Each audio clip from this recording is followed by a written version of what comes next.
All right, ladies and gentlemen, welcome to the Prospect Podcast. I am Coach DePascal. Coach Schumann will be, I believe, joining us in a few.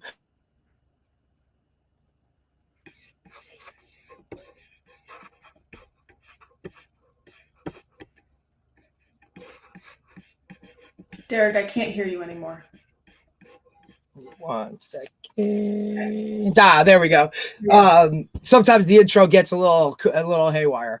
But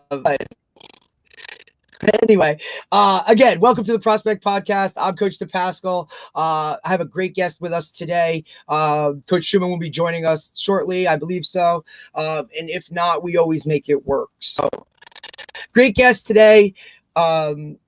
Sophia Williams has come to us, an excellent guest in the world of nutrition. And like I said, this has been a topic, and we were kind of talking before we got on the show that, like, to me, it's one of the most underrated aspects of the world that we kind of dive into on the podcast. One of the most, I just think it's something that, whether you're a coach, a parent, an athlete themselves, something that isn't really the focal point, but I think really needs to be the focal point. So anytime I can get a guest on to today, like we have on today, I get extra excited. So without further ado, Sophia Williams, welcome to the podcast. Thank you. It's great to be here. I'm excited. Why don't you kind of dive into your background a little bit, kind of how you got where you are today? Yeah, so I am a registered dietitian and currently pursuing my doctorate in exercise physiology. So it's been kind of a journey to get to this point. I grew up in St. Louis, Missouri, lived in the Midwest my whole life, ended up staying there for college. And I was fortunate to be able to run cross country and track at the University of Missouri. So it was my home school, had an amazing experience there. And it was there that I took some intro classes to nutrition and just fell in love. I found it so interesting. We were also assigned, of course, our own team dietitian, and it kind of revealed to me how cool it could be working in that capacity with athletes. I've been an athlete my whole life across multiple sports. I fell into running, but I knew there that's what I wanted to do. From there, I went to pursue a master's in sports nutrition, got to work with a bunch of different sports, elite hockey players who were at a hockey boarding school at the age of 12. Yeah, it was really cool. Working with D1 football players, D1 basketball teams. Super cool. It cemented the fact that I definitely wanted to do that, but I also knew I wanted to level up where I saw the current space of sports nutrition. We all hear about the latest research, whether it's with different supplements or, new products coming out, and I wanted to be a part of that. So I chose to pursue my doctorate in exercise physiology, which is where I have the most fun applying all of this nutrition stuff to actual athletes. So currently I'm in Miami pursuing that and working with athletes. It's a ton of fun. And I still practice what I preach. It's, I think, really important to do that as whether you're a coach or a dietitian or even a trainer. I've run the New York Marathon. I'm training for an Ironman right now. So you're insane. You're absolutely insane. You are just like, you're just on a whole different level of respect. Like, never been a runner, right? Yeah. Like, I was a football player, right? I went out for track one year. They told me on the 400. I ran about maybe not even 3/4 of it. And I just walked right back to the weight room and was like, Coach, I'm not doing this. Right. So I've always had the utmost respect for runners. And now, having gotten 16 years of coaching football, I still look at running like it is the absolute pits. Like I understand it, but for you to say that you're training for one of those, like hats off to you. God bless you. The mental fortitude and drive and dedication that it takes to just, even say you're going to do one of those just makes me break out into a hot sweat. Like it is unbelievable. So kudos to you. Talk a little bit about the practice what you preach aspect of it. Like, does that come from always being an athlete? Have you ever kind of drifted away from that maybe a little bit when you were overloaded with school or something of that nature? Because I feel like a lot of, we have a lot of coaches on here that talk about it. I'm, one of them that has, this is what happens is you finish your sport, you're no longer in it. And all of a sudden, you look at the scale and you're like, holy hell, right? Like what has happened? So talk a little bit about that aspect of the practice, what you preach. Yeah, I think that's the beauty of endurance sports, because unlike team sports, you can keep running in adulthood, right? So post-collegiately, I had that outlet. Luckily for me, I grew up playing basketball and soccer, and I ended up being the best at running, and so that's what I chose to pursue. But I've always been an athlete, and I've always really enjoyed it. And so I think that's really important for me. And luckily now, still being in school, my avenue to deal with all of the stress is training. And so putting all of my energy, my mental energy into training. And you can't do all the training that I'm doing without fueling your body well. And so I think it would be a disservice to my athletes to not be training and not be fueling my body well, but still providing them advice. So everything that I tell them is something that I know works because I deal with it and I went through it. That is I think that's a great point. It's something that I personally struggle with a bunch. Look, I played, college football, defensive back, safety, was always the guy that was a quote skill guy, which means, I fluctuated anywhere from 186 pounds to, 195. That was kind of my window, my wall.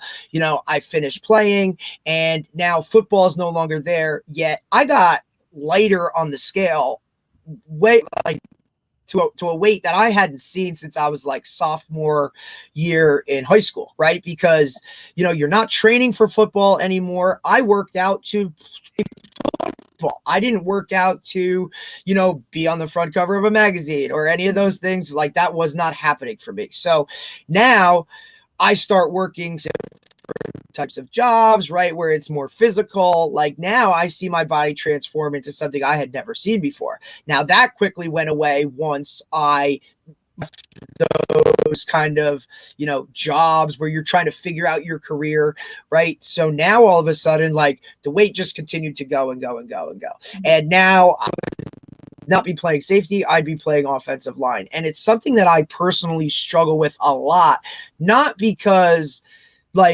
people look at you different, which they do. That the respect level of looking at somebody who's fit and somebody who's not, just, it is what it is. Good, bad, or indifferent.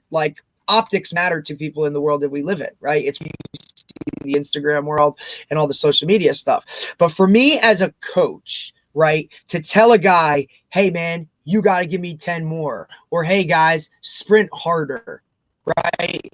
Coming from a coach who doesn't look the part is something that I personally have struggled with since I've been in this way, right? So I totally respect that. Practicing what you preach, I think, adds more credibility, whether it does or it doesn't, right? Because you see guys that look at people who look credible but really aren't just because they look the part, right? It's kind of a double-edged sword. But for me, look on the sidelines of the NFL, on the sidelines of major football. How many of those old school, out of shape coaches do you see? You don't really see that. And that's with, look, that is extra on top of a lot of people know the hours that coaches work, right? Like it's insane. The things that, they're shoveling into their body just because they only have that quick window of whatever. Talk about that a little bit. Talk about how like a schedule kind of dictates the way eating and the menus and those types of things that go along with kind of athletes in general. Planning is the most important thing. And that's what I tell athletes of all ages, whether it's a pro athlete who's planning their recovery around this, or it's a high school athlete or a collegiate athlete with classes, or the workday warrior. You have to plan. And so that's what I do is I work people's schedules. And so usually there's things in your schedule you can't change. Usually you can't change practices. You can't change when classes. So we have to work around those pockets of time. And maybe you are a coach on the sideline and you have 10 minutes to eat a sandwich while you're walking on the go. That's fine. We'll work with that. But 99% of the time it comes down to, did you plan ahead the day before to meet all of your nutrition needs? Because if not, things are going to slip through the cracks. You're going to resort to a fast food, less nutrient dense option, or you're just going to skip a meal. And for athletes, that can't happen. So planning ahead, and I give athletes the tools as to how to do that. The kids, there's a lot more learning that goes into it. But in college, that is honestly one of the big differentiators between somebody who's maybe going to go on to the next level and who won't, is did you actually plan your nutrition like you planned everything else that's fun in your day, right? Right. Or even if it's not, right? Because, as you get to those higher level of college ball or whatever it is, like they have these tools, right? But is it just a matter of, hey, what did you grab off the table? Or, right, when you knew you had to go from a workout to class, right? Did you, like you said, plan, right? Or did you use the tools that I gave you to go and code and ultimately execute that plan, which, like you said, will take you from, kind of that, hey, I'm just kind of a guy on the team, to are you going to go to that next level? Those little things like that, I think are pivotal. And for the, like, obviously I work with high school athletes, right? They know their schedule. They know the plan, right? Hey, so it's one of the things that I love about Wendy. She's like, hey, if you can't get up a half hour earlier to like make sure you take care of your business, then like, what are we really talking about here, scholarship wise and all those things? So I think that's an excellent point. The planning aspect that really goes into it, and that's all about, like, that's the same when it comes to sports, right? Like you have a game plan that the coaches lay out for you, then you have to go and execute it. So it's the same when it comes to nutrition. Coach Schumann, how are you? Good. What's going on? How's everything going? We're good. Glad to have you on the podcast-Sophia. Yeah, thank you for having me. The planning aspect of your day as an athlete and a coach is very difficult to get them to do, and from a food standpoint. We've talked in the past with Wendy about some quick things they can do. What can help the people that are bad at planning their food portion of the day, because of the fact that, and this goes for athletes too, because like kids and stuff, they're terrible at it. I mean, high school kids are terrible at it, right? What are things they can do that make their job a little bit easier, or quick things that they could always have with them, no matter what, that don't require them having to make something or anything like that?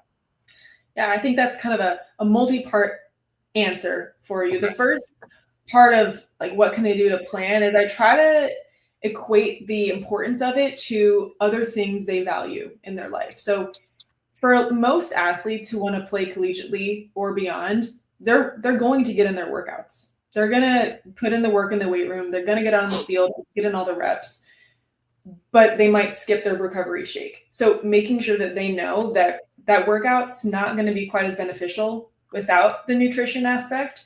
And so making them see the importance, because I think that alone can can determine whether or not they even try to plan.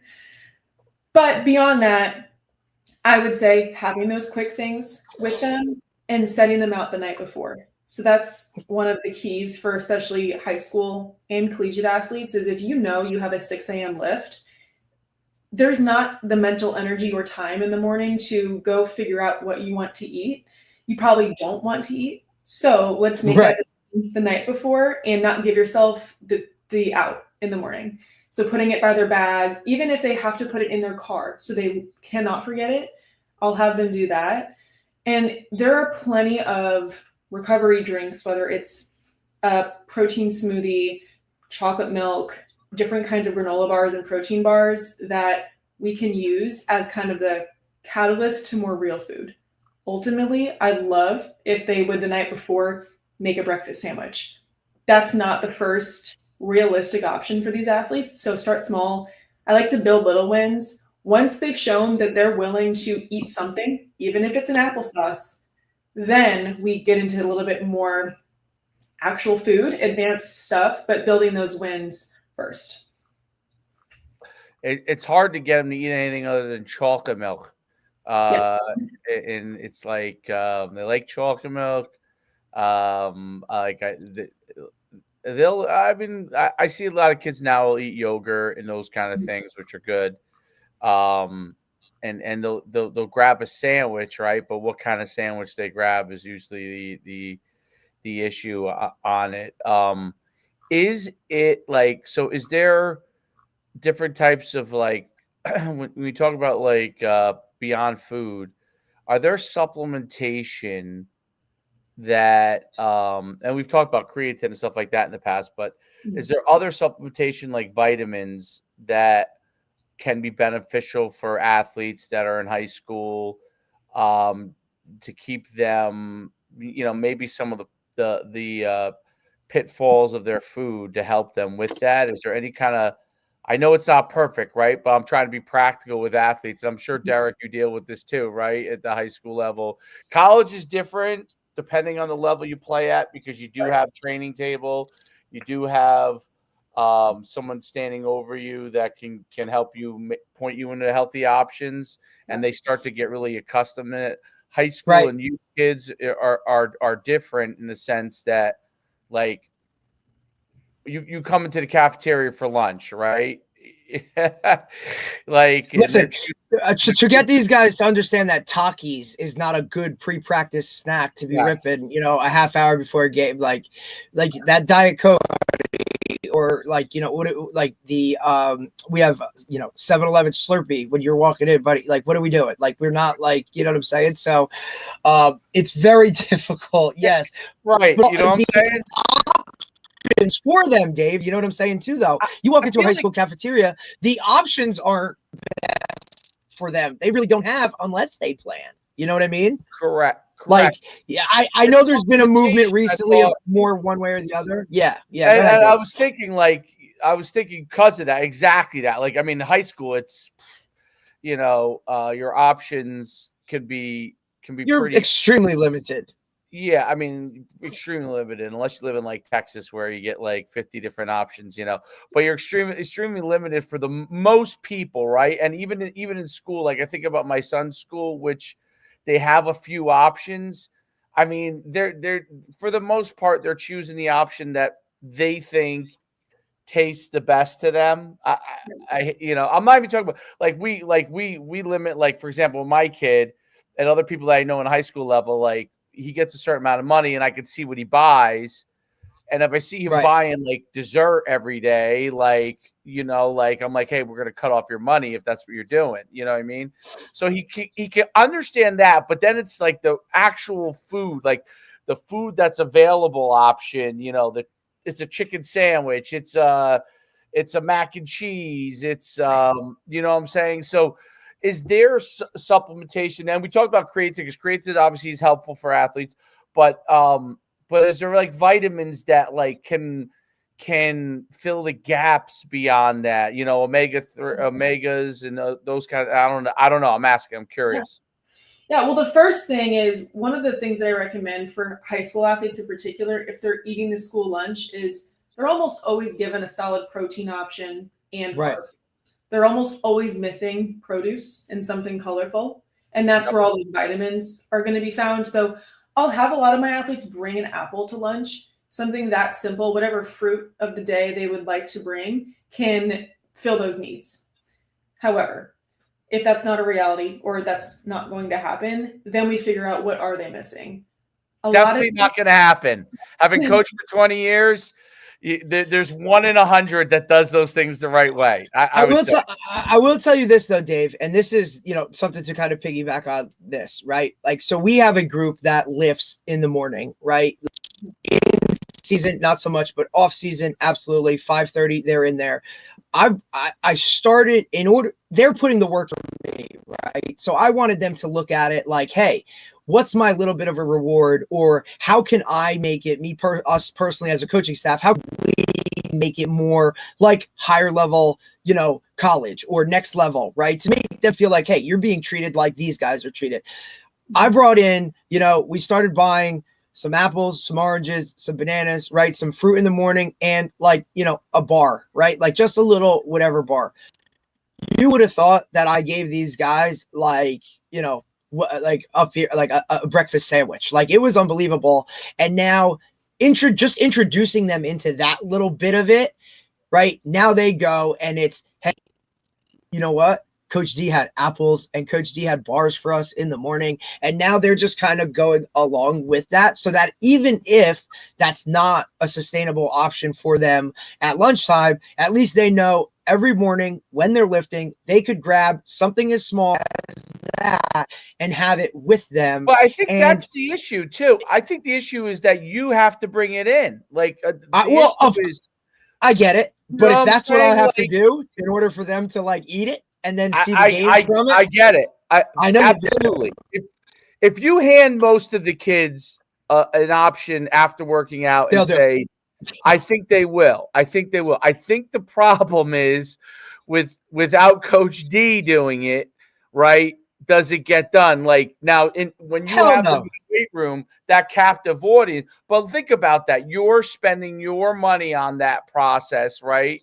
And if it comes from the boosters or it comes from the football program, that's great. So long term, if that happens, that's awesome, right? So if you're able to do that, and they have 16 years, never had anything like that, right? Obviously, you know what I mean. Right. So that's like a different thing, and obviously because that is something that factors into it. I'm sure most coaches don't. I'm not spending my money on this. No offense. We care about our athletes, but that's also a process. Now, if you go and, like I said, you talk to boosters and that's okay, now but for us to have to do that, should we really have to jump through all those hoops just to get our kids the nutrition that they need? But I can guarantee you, if, parents or whatever started talking and saying whatever, we'd have a new scoreboard up there before we got kids apples in the morning. You know what I mean? Like, I agree. The priorities, I think, are a little skewed when it comes to it. Even we go back to high school lunch. You said there is options, right? But like you said, like the kids need to be educated on those options. And like you said, Dave, ultimately it comes down to choice. They're still not picking an apple over French fries. Well, can a bar, for example, like if they had protein bars available to them, in abundance of them available to them in the morning, does that cover some bases? Or in the afternoon, does that cover some bases? Do vitamins work, right? Like a multivitamin, does that cover some of the bases, or specific vitamins that, like, something that is quick? I'm pretty sure a protein bar obviously covers a lot of them, but it still doesn't get the vegetable and fruit part of it, right? So can vitamins do that, or are vitamins like a waste of time, like from that standpoint? Unless kids are eating a very colorful diet with everything they need, the vitamins will be helpful. So a multivitamin would be advantageous for most youth athletes. Now, maybe they are getting enough fruits. And so that they're not deficient in vitamin C and other things, but maybe they're not a fan of milk and they don't drink much dairy. And so now maybe we need a supplement with calcium. Right. Or maybe it's an athlete a wrestler who's training inside, or a basketball player, and we're worried about their vitamin D levels in the winter if they're up north, then we supplement with vitamin D. So you can do multivitamin as kind of like a blanket, cover your bases. But I would say it's even more important to figure out some of those key factors about each athlete and then use a targeted supplement approach. Usually it's advantageous to have one of those things because there's almost always going to be something lacking in the diet for these kids. It's never perfect. Right. Why? Like, so in school, and Derek, you could probably talk about this better than me, or from what you know, when you go to school.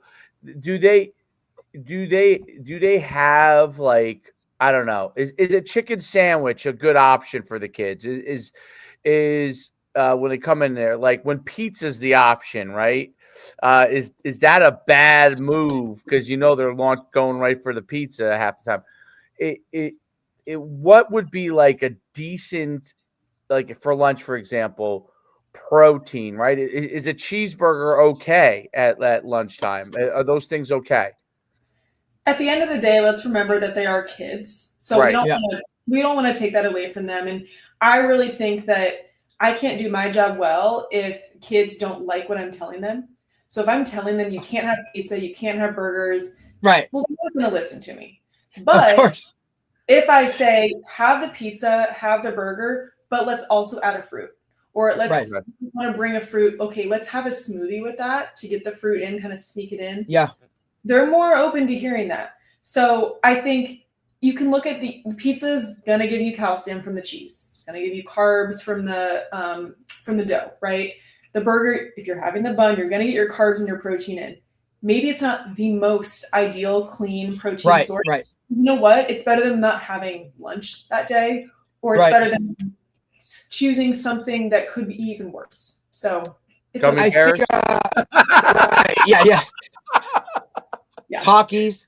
No, I think it's more of, look, like you said, it's never going to be perfect, right? I think it's more of a balancing act. I think it's a give and take, right? Like I think there's a way and a method where it's not going to be perfect, right? But you can get more positives, more wins than more losses, as long as, you're presenting it in a certain way, right? Like it's more about, like you said, you just talked about pizza. You gave the positives of it, right? Like, let's give all the positives of it, not the negatives of it, where I think that's now, and you make it's an easier option, right? Because also I think that as they get older, it's more, when you're younger, it's mom and dad preparing everything, right? And that could be perfect because, mom gives you this, it's laid out, all those things. As you progress into high school, where now mom and dad almost take a little bit more of a step back when it comes to those things,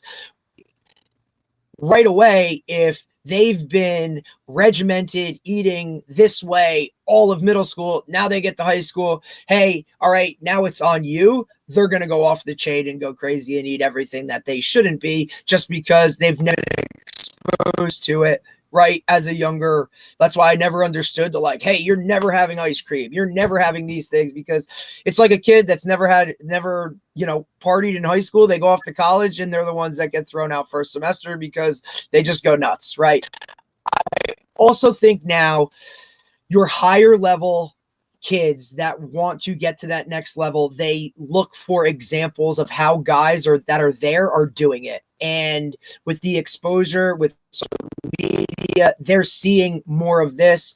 Another reason I love to have you guys on the podcast is because now this is a world that they're diving into because they see the benefits of it, right? Mm-hmm. They know, if I drink the amount of water to drink, I'm not going to cramp, which keeps me on the field. All of these things, right? And again, I'm at a place now, year 2, that is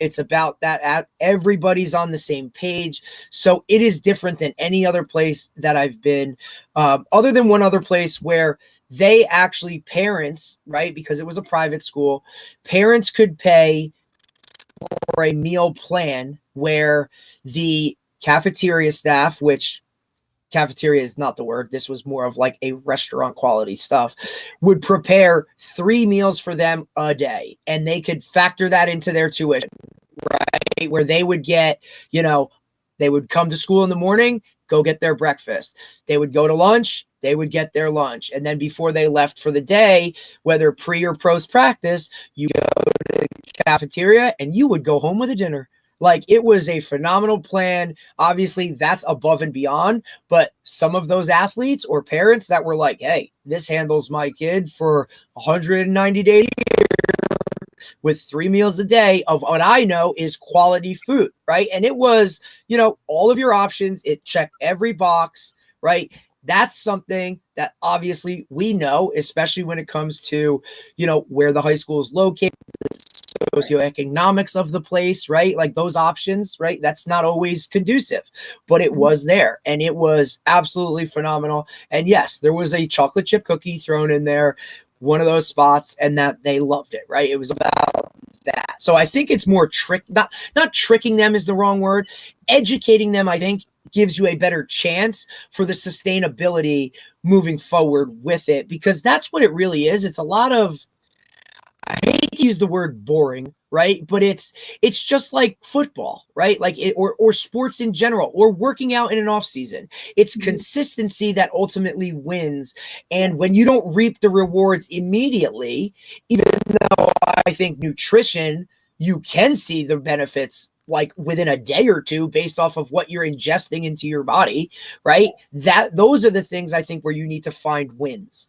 And for youth, obviously, you know, Dave works with 10-year-old kids, like they're coming off the field and what's the first, like, hey, what are we, you know what I mean? Like, it's just that education, I think, that has to come, and it has to start at home. It really does.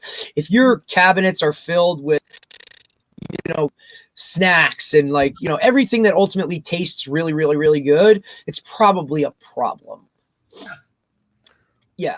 It's just, it's just such a big topic that really has never really been in the forefront of athletics, right? Until now you start to see it a little bit more, you know, because it's in the limelight a little bit more. Yeah, and really for a lot of these kids, the first time they're learning about this is when they get to college, and that's great. 100%. Absolutely. It's too late. And so you have maybe all of these athletes who could have avoided injury, or at least, you know, maybe made it to varsity sooner, got recruited sooner if they knew about this a little bit earlier. So that's what we're trying to do, is really help these kids when they are growing, right? And to develop even better athletes. What are elite athletes doing? So when you get to athletes at the elite level, what are they doing nutritionally and supplementation wise to sustain like their activities? More calories than you think and more carbs than you think, honestly. But it is consistency. It's over the course of a week and then a month and a year, are you making good choices? So it's not that every day your macros have to be perfect, but are you getting enough to go into workouts fueled, to recover from your workouts, to minimize muscle damage, to have those muscle adaptations that you've worked so hard for? And are you hydrated? It's really all those boring, basic things that they're just doing. And yes, they're working with dietitians like myself. They are given specific macros to hit. They're able to afford the best quality food, right? But you don't need any of the fancy food to do the basics. So they're not missing meals. They're getting in all of their snacks. They're getting plenty of protein and carbs, and they're staying hydrated. And they're not forgetting those little things that we work so hard to teach those youth athletes about. The hydration part, I think, is so key too, Dave. Go ahead. Like, you finish your thought, because I would love to talk on the hydration aspect of it. Can they do like for elite athletes, blood testing, right? To check their markers on things. Is that an efficient way to test and see if your levels are where they should be? And what kind of markers are they looking for on that? Yeah, we can get a bunch of information from that. Now, some markers will be more acute. So over the past 24 hours, it might reflect how you're recovering from a workout. The more important ones are over the course of 3 months, what some of those markers are showing us. So vitamin D is one of those really important ones that, again, for any athletes with high volume, like runners moving into outdoor track in the spring, with lack of vitamin D in the winter, where are we with that? Iron is a big one for our female athletes and high volume athletes across the board. We can look at some muscle recovery numbers, but really we're looking at if they have any symptoms, we would definitely order that lab work. But broadly speaking, those are the two primary ones that we would be interested in. But every athlete's different. And so depending on the sport, there might be unique needs that we would assess, but you can't hide what's shown in the lab work. So you can say that you're taking all of your calcium supplements, but if it's not reflected in what those bone scans are showing, then, we need to dig a little bit deeper. That makes a ton of sense. I think, obviously the elite athletes are measuring these markers to be able to understand that.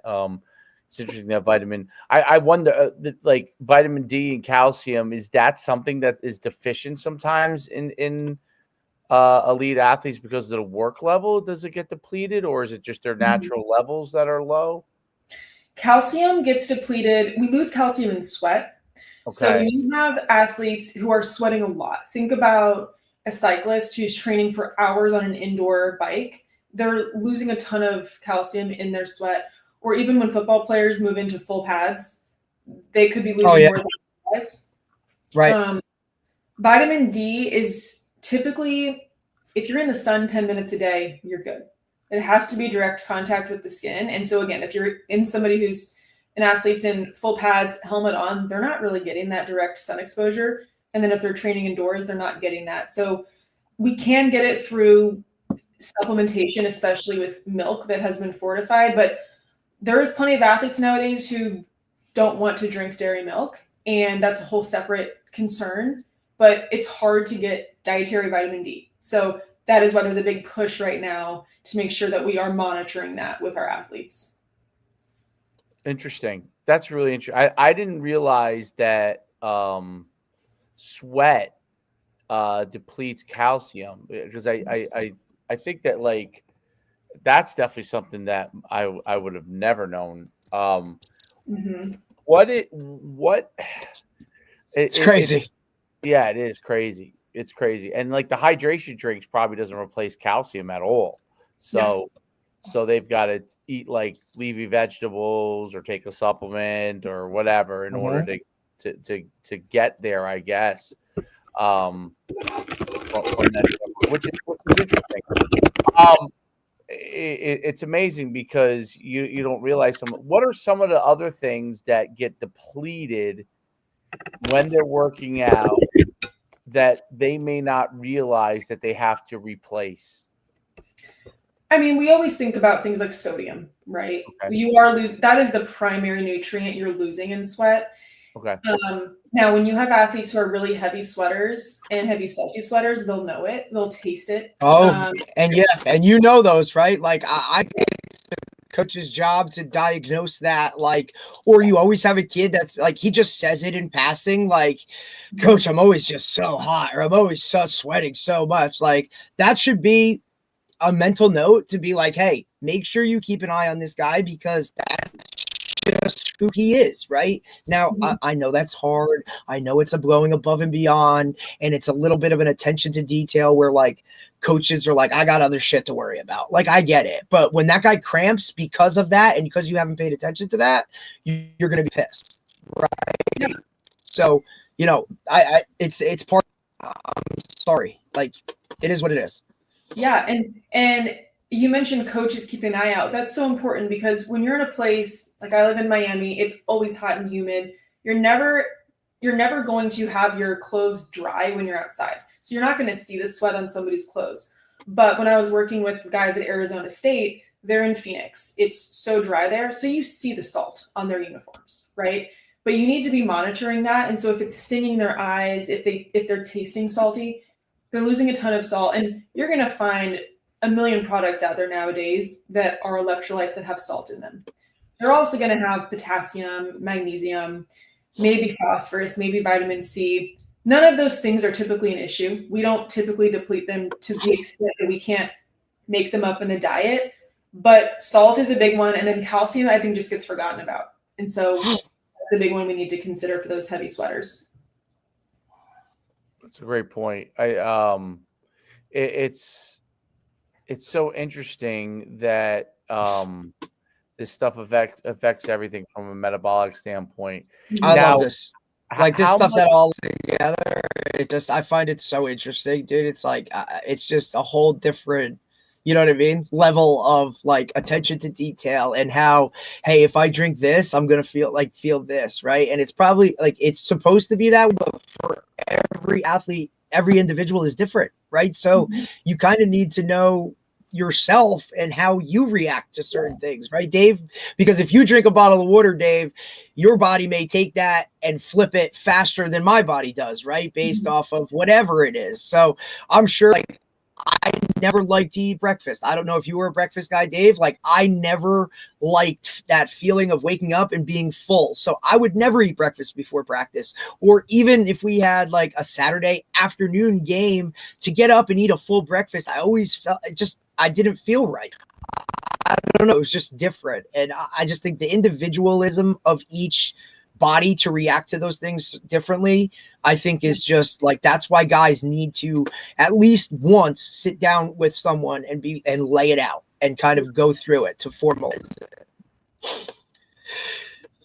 Yeah, I think that the depletion of everything, and so what is the amount of, like, what does a hydration look like for someone who's practicing football, weightlifting during a week, you know, like for a high school kid, for example? Like, how much should they be taking in? Because I see all these different numbers and stuff, and like kids walking around with jugs of water, like that overkill, you know, like, or is that trying to look cool? I don't know. But yeah, That's so funny. That's so funny, right? You know, you see that, right? There's always listen, a kid on your team that walks around with a jug of water. Now, I'm like, okay, I get this. You're a workout guy. Listen to this. So this is interesting, right? The school I just talked about that had the meal plans for the kids was also the same school that didn't allow kids to carry around water bottles all day. So there you go on that one. There's a like, you know, here we are Friday, September, we got a game and my kids can't carry water because, you know, there may be something in that water, right? Based off of an incident that happened the year before. So like, explain that. Okay, well, hey, every one of you guys needs to go to your doctor and get a note that says you have to carry water because whatever he wants to say to make it sound good. And that's the kind of hoop we had to jump through. So that's interesting. Oh yeah. Like they weren't allowed to have a water with them in school, I guess. Couldn't carry around a water bottle or a Yeti or a Stanley. They couldn't have it because I can't determine what's in it. I've heard this a lot. Yeah. So we resort to chugging between periods, which is not ideal. But right, correct. Like, oh, nobody's gonna see me. Okay, good. Like, yeah, great. Okay, no. Yeah. No, but most athletes need more water than they realize. I think. Right. Now, I think that a lot of people, the idea that's inflated for the general public. So the baseline hydration for anybody on a normal rest day, just to be hydrated, is about 1 fluid ounce of water per kilogram of body weight. So if you have a 200-pound guy, he's about 91 kilograms. He needs 90-ish fluid ounces of water a day just to kind of be healthy at baseline. Now, you factor in a multi-hour practice, maybe they're in full pads, they're lifting.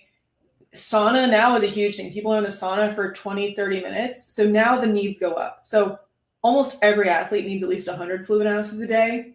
For some of these guys, we're looking at numbers like 120, 130. It is way higher for endurance athletes losing sweat at a rapid rate for 3-4 hours at a time. So it's very individualized and very based on the person, their body weight, and what they're doing with their sport. Interesting. It's incredibly I think this interesting. is where you have a leg up because you are an endurance athlete, right? So, Yes. Before you got on David, so we explained she was cross country, right? It was cross country. Yeah. And then you ran cross country at Missouri? Cross country and track, yeah. Okay. So endurance, I mean, that is so different than the world of football because football, it's endurance in the long scale of a game, but you're preparing all week for that game. I think the nutrition aspect of what you eat on Tuesday, what you eat on Wednesday, what you put in your body, Thursday, right? Like hydration starts 2 days before. Like it's not just I'm drinking a bunch of water on Friday. The endurance aspect is totally different in terms of like how, when, you know what I mean? That's the other thing. I think the timetable of athletes putting things into their body, right? The school I'm at now, we're fortunate. We start early, 7 a.m. Basically, the bell rings, but we're out at 1:30, right? That timetable is going to be different than someone who starts school at 8:30, or you know what I mean? When you play that game. So, the pasta night that happens on Wednesday night, like that's basically the stuff you're going off of on Friday night and those types of things. The timetable of when things go into your body matters, right? And there are certain foods that obviously get digested faster. What's like a good before practice, half hour, 45 minutes, maybe an hour before practice? What should these guys be putting into their body, or women, right? What should they be putting into their body? Can you give us a couple things that maybe that should always be in that bag? I know I've like applesauce, I know is one that's like, a good, something. Can you just give these guys something that's like rock hard, go to the shelf, make sure you have it pre-practice, here you go. Yeah, the first thing is having something, just at least eat something, but it should be carbs. So any fruit is great. I mean, a lot of athletes, bananas are easy and convenient. Any fruit, you could do fruit juice. They prefer apple juice, orange juice, any granola bar. So not a protein bar, but think like a Nature's Valley bar, one of the chewy ones, any of those, a Nutri-Grain bar even. There's a lot of fig bars out there now. You could do a handful of pretzels. Pretzels are a great option, even some crackers. You give me some crackers and peanut butter, it might be over though. Like that might be over. Yeah. I would say like keep it to just the carbs when we're looking at 30 minutes before. It could be a mini bagel, any carb source, and whatever the athlete is willing to eat when they're not hungry. I think that's the key. So that's why we love applesauce, because even if you're not hungry, you can kind of choke one of those down, and it's hydrating too. But wow, that's a great point, Dave. Eat something that you wouldn't, say like eat something that when you're not hungry you would eat anyway. That's an interesting way to put it, right? Like that makes it really easy. Before a hard workout or before maybe there's a scrimmage or a game, you're nervous. You don't feel hungry, so you need to have an option that you're used to having before practice that you're confident you will feel good after having, even if you don't feel like eating it. Got it. That makes a ton of sense. I think that would have been good to know. Yeah, it's very very difficult to get that right, but they definitely are. It's necessary, and obviously when they start to perform better, they see the difference. Actually, I think recovery is the biggest thing. Is like they recover from their workouts and recover from things is really the biggest issue. Is like, do they recover, and without taking the proper supplementation or hydration and all that stuff combined, then they start to get themselves into a predicament from that standpoint. So it's important for them to do that. I have a quick question. Yeah. So exercise physiology. Okay. So what is that, exercises as well, like the working out portion of everything? So are you working on? Okay. Yes. It's more of the what's happening in your body when you do. So, like, for example, if you were to put one of your football players on a treadmill and we hooked them up to our whole masking system and we measured their airflow, the oxygen they're using, the CO2 they're producing, what does that tell us at a metabolic level about their fitness, about how we maybe need to adjust their training intensity and volume? And then from a nutrition standpoint, what do we do to support where their body is right now? That's just one small example. Interesting. Yeah, that's doctor in that. Okay. Yes. Yeah. No. Okay. So how they're basically so are you able to measure that through that, so you can see how they're like their efficiency and in how they're working out, or their body, how efficient they are? Is that a factor in performance? Yeah, so I've actually done those different tests. It's called a VO2 max test, where I just explained. Right. I've done that in some NFL players in the off season. So what they can then do with that is look at the numbers, and then we say, okay, you have a little bit of room to grow in this area, so we need to tweak your training to where you are working more in these heart rate zones to increase your, let's say, aerobic threshold, because you have the power, you have the strength. We need to build up this area. And then we can do recurring tests to see, but it's telling us how fit are they essentially in different areas. And then what are their weaknesses? And then in that off season, when we have time to work on those, what do we actually do in training to manipulate that? Very interesting. So then that you then customize their workouts to fix some of the deficiencies they might have in the areas like their overall like VO2 and right. Very, very interesting. Right. And for certain positions, yeah, really, really fascinating, man. Yeah. That's amazing.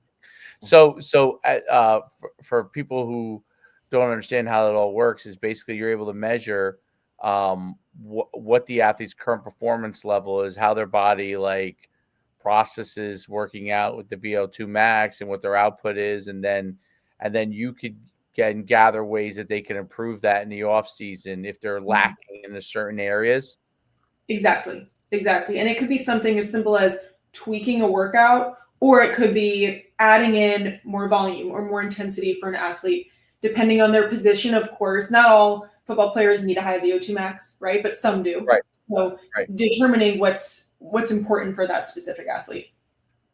Interesting. Are you also able to measure at all, like how, like for example, like in strength and explosiveness, like their output and those kind of things, and areas that they might be slower or inefficient in that area? Yeah, we have multiple ways of doing that. We can put them on a bike to do kind of a bike power output test. We have force plates where we can essentially do a force plate measured deadlift in a way. We have biomechanics sensors as well. So there's a lot of ways that, again, depending on their sport, we might measure with different modalities. And for most athletes, the power and strength is where they get excited about seeing their numbers. So we always dive into that. Of course. Yeah. That's really cool. You got a cool gig. Yeah. That's very, very cool. A lot of work though. Shit, a lot of work, right? Like, well, damn, I can only imagine. A lot of education. Right? I bet you it's a lot of education where you have to like constantly educate people.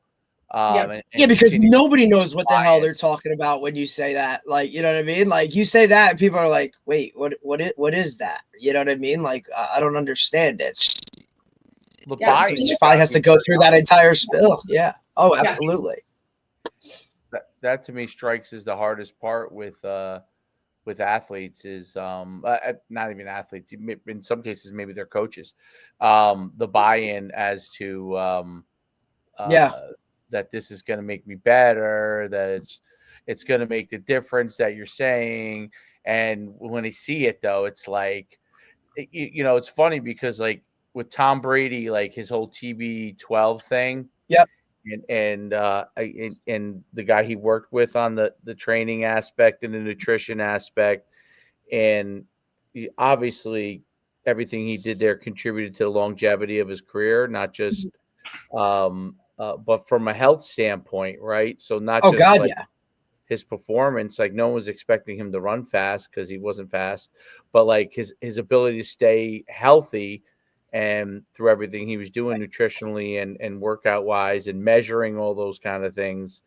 It's funny because you see, I don't know if you deal with this at all, but you see like coaches almost mock what Yes. Tom Brady did. You Yeah. know what I'm saying? Like Belichick, for Yep. example, kind of did, right? Like I find it humorous in a sense that they mock some of these things when this is the guy that's at the highest level, and they always defer to what I call the guys that are just more athletically gifted, right? Who are you know Ocho Cinco always brags that he ate McDonald's his whole career, right? Okay, obviously Ocho Cinco has a certain level of gifts beyond. Exactly. You know what I'm saying? Like he do that and get away with it. Most people absolutely not, right? Like I get that. That's kind of, like you're genetically gifted, buddy. Like irregardless of kind of like the amount of whatever goes into your system, you're still going to be Ocho Cinco and be able to do what you do. Most people, not going to happen, right? Like we need that. He would have been more. Maybe he lasted longer in his career if that wasn't the case. Maybe he was injured a less than he ended up being injured at the end. So right. Usually it's in football. It's really potentially a direct. That's what it is. Because football, more so than any other sport, you're gonna get injured at some point in football, and how you recover from that is a big deal. Whereas other sports, yes, if you're a distance runner, you're injured, you could be out for a while. But you could kind of directly correlate it to your workload and things you were doing. Mm-hmm. Whereas in football, you could have impact injuries, and that impact injury and your ability to recover from that, or your ability to avoid, like you're always going to get nicked up in football. So like to avoid that, someone, hits you and you're able to, stave that off from everything that you're doing. And my point, the whole thing of this, like bringing it up, is you see so much guys in coaching, in athletes themselves, mocking it like you're not a tough guy, quote unquote, right? You know what I mean? Like I could do this, and it just seems so stupid to me. But you see it all the time. What do you do from that aspect to educate when you're dealing with players that want to be a part of what you're doing, right? Mm-hmm. But coaches who just don't get it? Yeah. We run into it a lot. I think there's a lot of, yeah. I'm sure you do. A lot of the mocking, I feel like, happens when somebody doesn't think they could personally do that, right? What Tom Brady was doing, his diet plan was arguably not possible for most people to sustain. So I think it was easy to mock because nobody was going to be willing to do that, right? Also recognizing that that's what he needed to do. That plan would not work for every athlete. And so I think trying to build buy-in with maybe an athlete that a coach does emulate, right? Maybe there is somebody that they really like that we can use them as an example. But going back to basics and saying, look, you can do everything Tom Brady does, but you're not going to be him, right? There's no way. So figuring out what each athlete needs and trying to explain to coaches or parents that, look, for them to be the best athlete they can be, these are the scientifically backed tools that we have. We know that if you do these basic things, if you're getting this amount of protein, this amount of water, based on science, this will get them good. Then we can figure out, okay, fine tune, maybe we're talking about creatine, maybe we're talking about other supplementation, maybe we're tweaking workouts, but none of those fancy things matter until we just do the basics.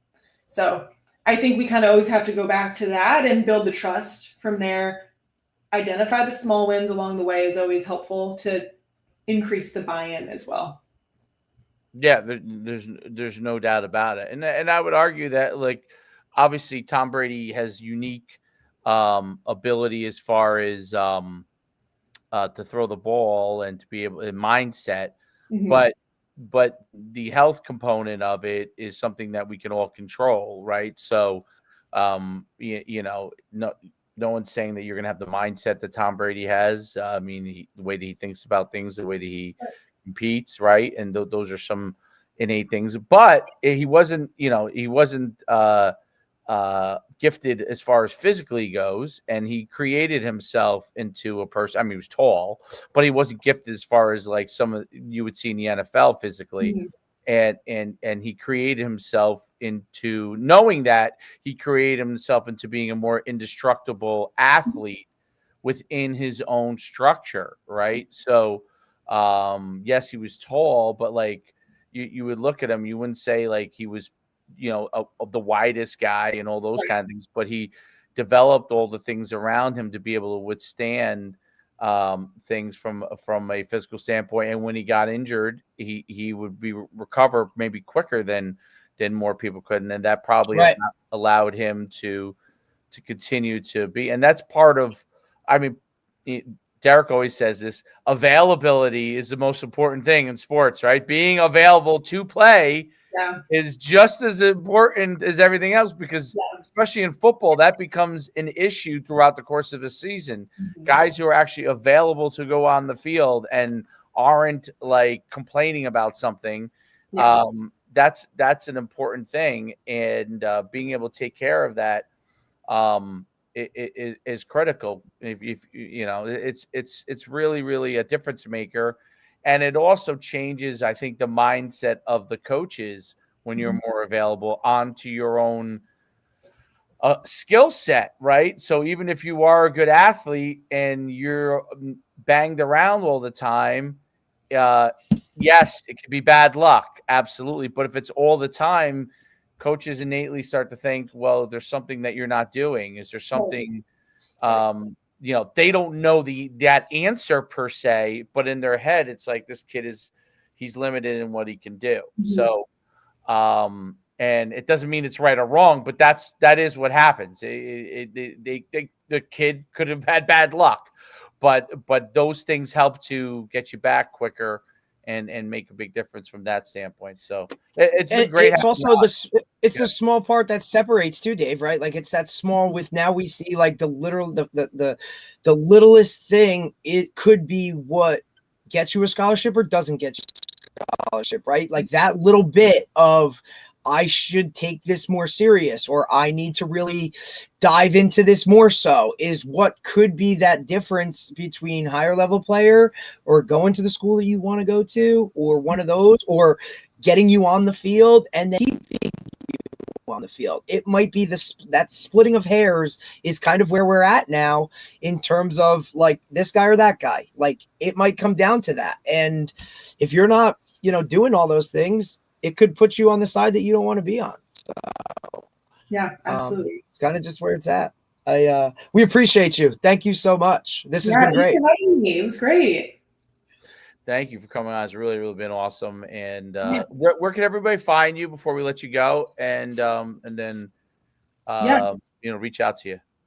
Yeah, so I'm on Instagram, RD-Sophia _. If you go to Nutrition with Wendy website or on Instagram as well, you'll find me there. I'm one of the coaches. But, shoot me a message. I'd love to talk to you guys. I love talking to athletes and seeing how we can continue this conversation, guys, as well. But yeah, it's been wonderful. Thank you so much. And enjoy training. Thank you. Yeah. You're insane. You're absolutely insane for attempting what you're attempting. I hope God bless you. Like, I'll leave it at that. God bless you. Thank you. Well, good luck this season too, guys. Thank you very much. Thank you, Sophia. Have a great day. Thank you. Take care. Bye. Bye. Good stuff. Those endurance athletes get me every time, bro. Well, they probably deplete a lot of things too that are especially with respect to sweat, it takes some. Well, she's cross-country runner. She's ran the New York City Marathon, those types of things. Like she's training for, I believe, an Ironman. She said, if I'm not correct, like an Ironman, like that. Those are things where you need to put things into your body while like in the middle of the race. Like, you know what I'm saying? Like that's just on a whole different level of like, wow, good for you. Because that's what she started with. Like she loves to practice what she preached. And I expressed it's something that I deal with, right? Like here I am telling my players go harder or go ahead or you got to run this. And meanwhile, it's like, coach, really? Like, what are we talking about? It's like, yeah, I get it, you know? So I think that's a big part of it too. I also brought up, like, look at the sidelines now in the NFL or in college. Like, you don't see those out of shape coaches that you used to see. You know what I mean? Right. Majority of those, like the Manginos of the world, are no longer. Like, that's not a thing anymore. The majority of those guys are in shape and they're on it. Not only do I think it's an optic thing, but I think it's just like a performance thing. Like the hours that coaches work and for what they need to be, they need to do, they need to be in tip-top shape in order to be at their best as well, right? So not only is this stuff important for your athletes, but it's important for coaches and that stuff like along with it, because if you're not at your best, man, like how are you supposed to coach at your best and then get the best out of your kids? So we all need to take care of ourselves, and I'm sure there's always stuff that we could do that's a little bit better moving forward. No doubt about it. Absolutely no doubt about it. It's interesting hearing all the different things that can be done and for the most part aren't. So yeah. Very cool. All right, man. Tomorrow we're back again. We got a head coach out of Missouri, right? Yeah. Hit on more states that as we go.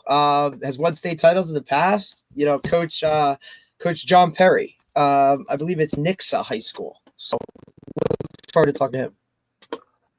Very cool. All right. Until next time. All right. We'll see you guys all tomorrow. Sounds good.